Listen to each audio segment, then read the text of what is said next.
Let's see একটা PSD file থেকে একটা ইমেজকে, ফটোশপের একটা পিএসডি ফাইল থেকে একটা ইমেজকে কিভাবে আলাদা করবো। ধরুন এই ফ্ল্যাগের এই ইমেজটাকে একটা পিএসডি থেকে আলাদা করবো। যখন একটি পিএসডি ওপেন করবো, ওপেন করলে ভিউটা এরকম দেখাবে। তখন এখানে গিয়ে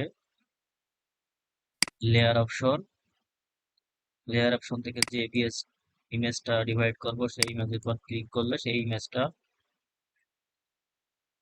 শেপটা শো করবে।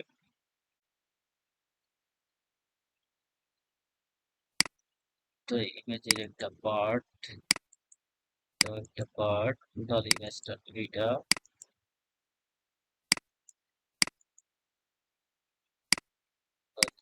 টোটাল, হ্যাঁ এটা টোটাল প্লাগের আইকনের ইমেজটা।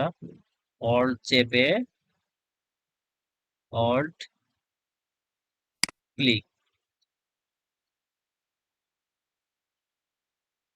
দেন ইমেজে গিয়ে ট্রিম, ট্রিম পিক্সেল, ওকে। এরপর control shift alter S, PNG ফাইলে সেভ করব। Image size, then save,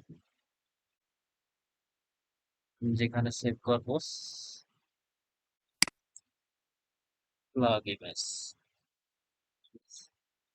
use plug, plug PNG, বাস সেভ। থ্যাংক